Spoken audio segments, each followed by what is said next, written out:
चल मैं जा रही हूँ, बाय।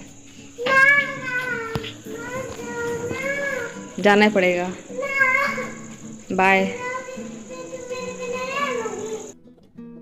बताइए, आप गिराए हो ना, आप उठाओ, आप गिराओ ना।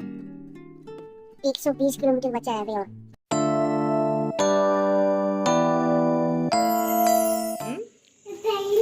तैला नहीं, ताला। तैला नहीं, ताला। चल मैं जा रही हूँ, बाय। जाना ही पड़ेगा, बाय। नहीं तो चलो फिर आओ।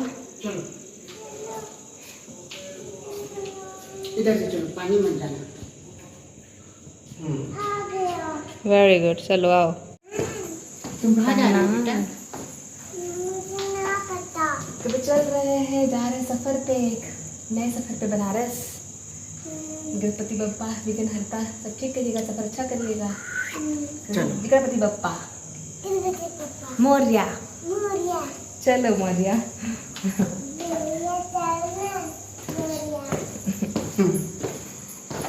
हिंदी से बोलती है ना एकदम ठीक हिंदी में, बड़ी क्यूट लगती है।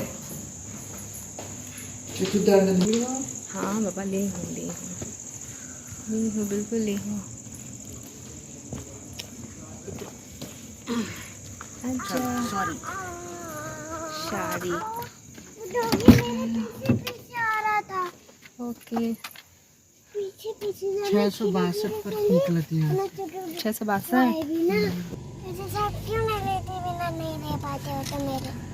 तुमको ना परेशान करने में बड़ी मज़ा आता है, तुम इतने क्यूट हो ना, क्या करें, इतने क्यूट क्यों हो आप? पसंद है और इसीलिए फिर इसलिए फिर मुझे परेशान करना पसंद है आपको। पापा मम्मा बोलिए कि मेरे को परेशान करना चाहता है इसको। ऐसे बोलती है। Hello my YouTube people, welcome और welcome back to my channel Chanda prince official. So हम लोग निकल चुके हैं अपने रूम से, सारी पैकिंग करके रख चुके हैं अपनी कार में और अभी टाइम बज गए हैं 10। सुबह यहाँ पे बोले थे परफ्यूम लगाने के लिए, मैंने कहा बेटा आपको ऑलरेडी मम्मा ने लगा दिया है और परफ्यूम नहीं लगाना है। तो चलो सफ़र का मज़ा लेते हैं। बार पूछ रही थी मम्मा हम लोग कहाँ जा रहे हैं, कहाँ जा रहे हैं। तो हम लोग जा रहे हैं बनारस, जैसा कि मैं पहले भी ब्लॉग में आप लोगों को साथ शेयर कर चुकी हूँ। क्यों जा रहे हैं, तो हम लोग इसलिए जा रहे हैं क्योंकि भीष्म एकादशी कल है, तो उसका भी स्नान काफ़ी महत्वपूर्ण होता है, काफ़ी अच्छा होता है और उसके बहुत बहुत सारे मतलब मायने भी हैं उसके नहाने के। तो इस वजह से मैं जा रही हूँ नहाने के लिए, क्योंकि मैं महाकुंभ नहा नहीं पाई थी, तो मेरी बहुत ज़्यादा इच्छा थी कि कम से कम ये स्नान मैं कर लूँ। मम्मी ने कहा था कि काफ़ी अच्छा स्नान होता है, तो मैंने सोचा चलो कम से कम ये स्नान कर लेते हैं, पुण्य कमा लेते हैं। तो इसी वजह से हम लोग जा रहे हैं। बाकी साथ में कौन जा रहा है हमारे फैमिली के, तो मेरे जेठ जी, मेरी सासू माँ और मेरे जेठ जी के बेटे, यही लोग जा रहे हैं हमारी फैमिली से। तो चलिए चलते हैं, सफ़र का आनंद लेते हैं। आप लोग ब्लॉग में बने रहिएगा। पापा मैं तुम्हारा ऑफिस देखा और मैंने तुम्हारा स्कूल देखा। तुमको मन कर रहा है कि मुझे स्कूल में 60 से 80 के बीच में हाईवे पे बैठ के तो मैं बोल दूँगी टीचर से कि सुबह बहुत परेशान करती है, तो आप इसको स्कूल में रखिए। आज फास्ट ट्रैक का काम आई। फास्ट ट्रैक काम आएगा आज। फिर स्कूल में रहते समय मेरा पराने में स्कूल नहीं जाते, कहाँ पहुँच गए। अब टाउनशिप से बाहर आ चुके हैं, अंधेरे वाले सुनसान गलियों में। ये जंगल बहुत डरावना है।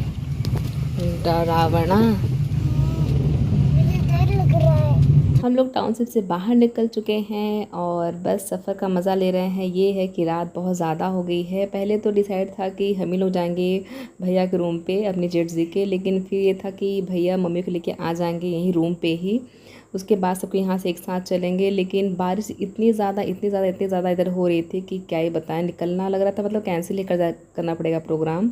इतनी ज़्यादा बारिश हो रही थी कि हिम्मत नहीं हो रहा था कि इस बारिश में कार लेके निकलें। लेकिन फिर पति देव उम्मीद नहीं छोड़े थे, उन्होंने कहा था कि नहीं कितना भी बारिश हो लेकिन जब बंद होगा तो चलेंगे, क्योंकि वैसे भी अभी बहुत टाइम है, वैसे भी सुबह से पहुँचे करना है क्या है बनारस में, इसलिए कोई बात नहीं है, हो रही बारिश होने दो। और 10 11 12 बजे तक में निकलेंगे ना तभी कोई दिक्कत नहीं है। तो मैंने कहा चलो ठीक है देखते हैं। फिर फाइनली वेट करते करते करते करते फाइनली हम लोग बस इंतज़ार करके मतलब रेडियो के बैठे हुए थे बारिश के बंद होने का। और जब बारिश बंद हुई उसके बाद हम लोग फिर निकले हैं और बस निकलते निकलते और चलते चलते बस यहाँ पहुँच गए हैं मम्मी लोगों के पास। यहाँ पे मम्मी भैया और उज्जवल खड़े हैं। तो चलिए इनको सबको बैठते हैं कार में, इन लोग बैठाते हैं और फिर निकलते हैं आगे सफ़र के लिए।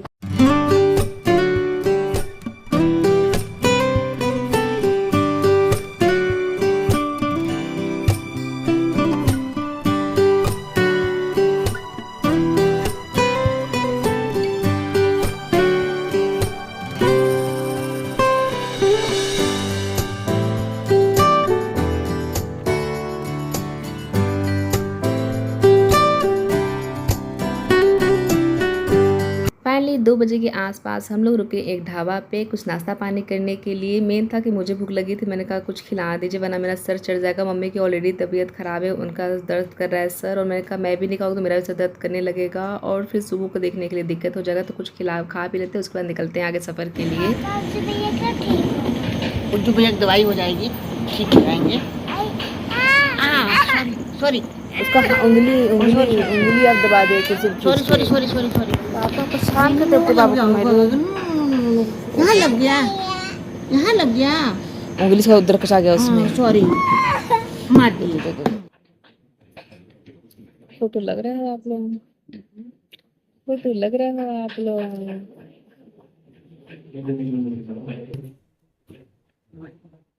क्या खा रहे हो?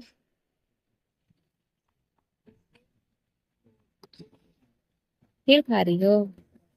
खा रही ढक्कन में? और कहाँ जा रही हो? जा कहाँ रहे हो? फिर दर्द करने लगा? सो जाओ फिर से आराम करो। दादी परेशान कर रही है बड़े पापा को, देखो मुझे तो कहता दादी क्यों परेशान कर रही हो? उठाइए, आप गिराए हो ना, आप उठाओ, आप उठाओ, आप गिराए हो ना। 120 किलोमीटर बचा है अभी और तो कितना देर लगेगा? 80 किलोमीटर, 120 आए हैं। तो कितना देर लगेगा? 1.5 घंटा, देखने में 2 घंटे। तो हम लोग इसी दिन पे कहाँ घाट पे पहुंचेंगे जहाँ नहाना है, वहां जाना है, वहीं जाएंगे ना। चलेंगे, हम चल के आराम करेंगे भी, सुबह होके जाएंगे कहाँ पे आराम करेंगे? बनारस को वहाँ पे कोई जगह है रेस्ट करने की? ले लेंगे। कितने घंटे के लिए? 1 2 घंटे के लिए?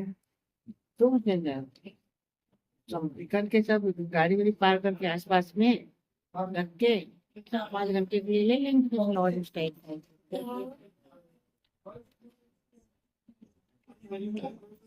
आराम से यहाँ पे हम लोग बातें कर ही रहते हैं। बाकी यहाँ पे मम्मी अपना सोई हुई हैं क्योंकि उनकी तबीयत ठीक नहीं है, उनका काफ़ी ज़्यादा सर दर्द कर रहा है। और उज्जवल भी हैं तो चुपचाप वो भी बैठे हुए हैं क्योंकि उनकी भी तबीयत ठीक नहीं है। उनका काफ़ी मन था सफ़र में आने का, बट उनकी तबीयत ठीक नहीं थी। तो हालांकि भाभी ने मना किया था, लेकिन फिर भैया ने बोला हो गया उसका मन है तो चलो ले चलते सफ़र में, शायद उसको अच्छा लगे। तो इस वजह से उज्जवल भी आ गए हैं। बाकी ये है हमारा ढाबा जहाँ पे हम लोग रुके हैं, हमारी कार वहाँ पे खड़ी है। और हम लोग ने ऑर्डर किया हुआ था भजिया प्याज की, तो बस उसी का वेट कर रहे थे। हालांकि उन्होंने पूछा था पनीर का या प्याज का, तो हम लोगों ने कहा था प्याज का, क्योंकि मम्मी को खाना नहीं था कुछ भी, ना पनीर का, क्योंकि मम्मी प्याज लहसुन खाती नहीं, बचा था पनीर, तो मम्मी को पनीर खाना नहीं था, तो उन्होंने प्याज का ऑर्डर कर दिया था। तो बस यहाँ पे आने के बाद हम लोग लुत्फ़ उठा रहे हैं, प्याज के पकौड़े खा रहे हैं। बाकी सामने मेरे जेठ जी बैठे हुए हैं, तो इसलिए मैंने अपने सर पर पल्ला किया हुआ था, क्योंकि हम लोग तरफ तो पूरा वैसे घूंघट करते हैं, लेकिन वो बहुत मतलब ओल्ड ज़माना हो गया, तो इस वजह से मैं बस सर पे पल्ला ही रखती हूँ। बाकी मेरे घर में है जो कि मेरी देवरान जो है वो रखती, पूरा घूंघट करके रखती है, पूरा चेहरा ढक के, लेकिन मैं अपने सर पे पल्ला ही रखती हूँ। बाकी यहाँ पे हम लोग पकौड़ी खा रहे हैं, एंजॉय ले रहे हैं। बाकी सभी बोले दिखाओ मेरा फ़ोटो खींचो, दिखाओ मेरा चेहरा। तो बस हो गया, ये हंसी मजाक हो रही है। उसके बाद खा पी के हम लोग निकल गए थे फिर से अपने सफ़र के लिए। पेट पूजा करने के बाद हम लोग निकल चुके हैं अपने बनारस के सफ़र के लिए। अब कार सीधे वहीं पे रुकेगी। बाकी यहाँ पे मम्मी हैं जो कि सो गई हैं। वो बोल रही थी कि कोई दवा हो सर दर्द की तो दे दो, तो मैंने दे दिया था उनको सर दर्द की दवा, तो वो खा के अपना आराम कर रही हैं। बाकी उज्जवल भी हैं तो वो भी सो गए हैं। जगने के लिए बस पति देव, मैं, शुभी और जेठ जी हैं, क्योंकि जेठ जी ऑलरेडी कार चला रहे हैं तो जगना तो बनता ही है। बाकी पति देव भी जग रहे हैं उनके बगल में। और सुबह को मैंने सोचा था कि ट्राई करूं सोने का, बट वो क्यों सोने जाए। नाम भले मेरा चंदा है लेकिन रात की चांदनी मेरी बेटी ही है लगता है, क्योंकि वो पूरी रात रात भर जगती है। मम्मी उज्जवल कब के सो गए थे लेकिन मेरी प्रिंसेस सोने का नाम ही नहीं ले रही थी। बस वो जगी जा रही थी और इतनी बातें कर रही थी कि मैं क्या ही बताऊँ। तो मैंने कहा हो गया, करने दो उसको बातें, मैं सो जाऊँ, अपनी मैं नींद पूरी करती हूँ। बाकी मैं मिलती हूँ सुबह आप लोगों से बनारस पहुँचने के बाद, और इस ब्लॉग को करती हूँ यहीं पे एंड। आई होप आप लोगों को आज का छोटा सा प्यारा सा ब्लॉग पसंद आया होगा, तो प्लीज़ चैनल को सब्सक्राइब करिएगा, ढेर सारा प्यार दीजिएगा। और चैनल पे पहली बार आए तो चैनल सब्सक्राइब करते हुए ही जाइएगा और खूब सारा सपोर्ट करिएगा। मिलते हैं नेक्स्ट ब्लॉग में। Bye bye guys.